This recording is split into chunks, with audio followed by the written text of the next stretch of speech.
Hello,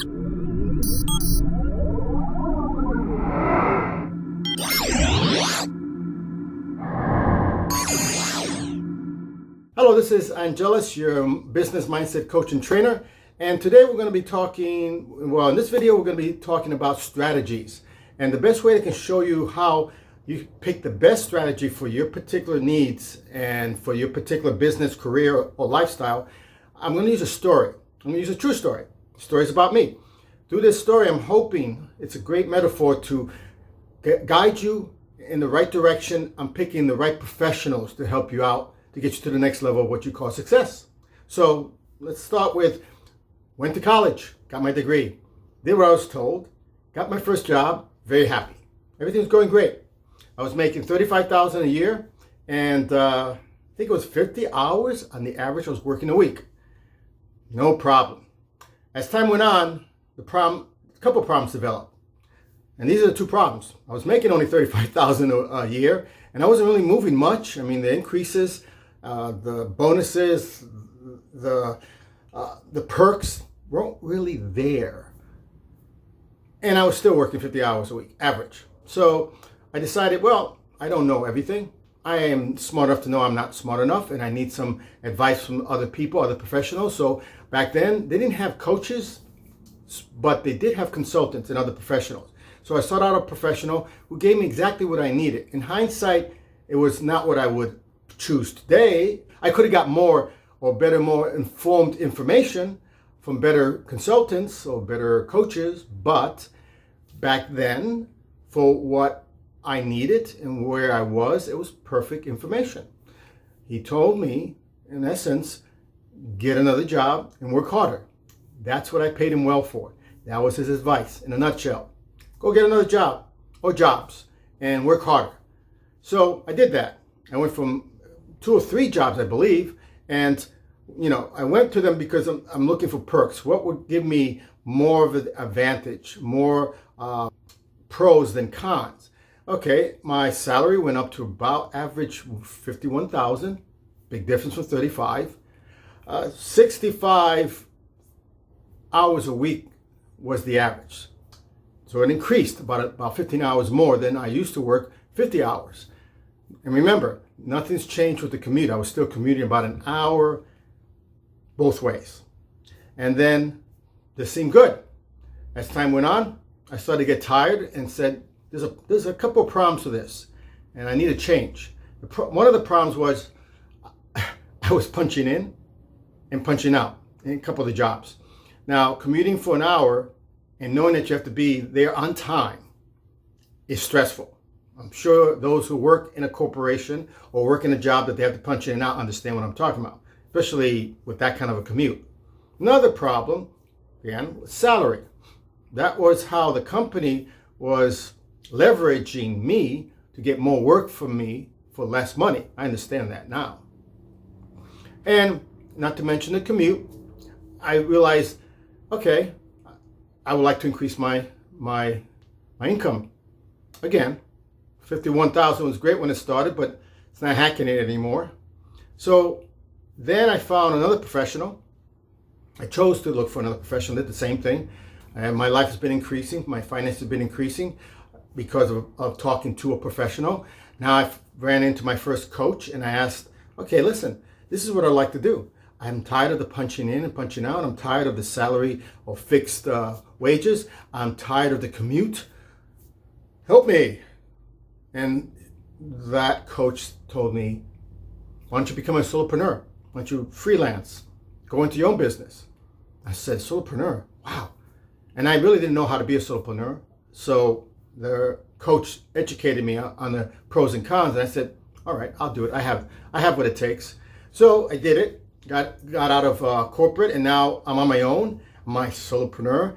And my average wages were around the same, 50 grand average. The hours, though, were up to 70 hours a week. So now I didn't have the pressures of punching in and punching out. I didn't have the commuting issues or the stress of just commuting an hour each way. But I was my own boss. So I figured with all those negatives gone and I'm being my own boss, What's a few extra hours a week working? Yeah, 70 hours a week. That's great. And then after a short period of time, I came to the conclusion, there's no financial growth, meaning I'm working all these hours, but I'm not seeing an increase in my salary, my net worth, my gross, my income at all. There was no indication that I was going to ever, working at this pace, make more than 50 grand a year.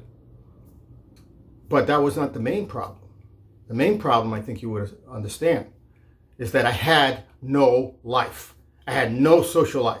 I had no time working 70 hours a week as a solopreneur. I had to be at my business all the time. If I got sick, if I took a vacation, something happened, I got delayed, distracted, I lost income.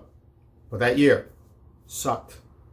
So then I said, okay, it's time to admit that you don't know everything. Time to get another coach that can assist me in the next level. Because so far it's been great. Every professional I've gone to has, in one way or another, improved my lifestyle or my career. So found another coach, another professional, very good. This one told me, okay, what is it that you want? He asked me. Then I responded by saying, I like a life. I like to work a lot less. And I would like to increase my self-worth.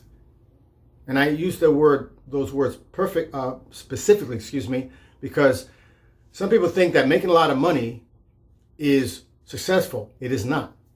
It is how much you can save. It's how much you can invest. It's how much income you can liquidate on any emergency.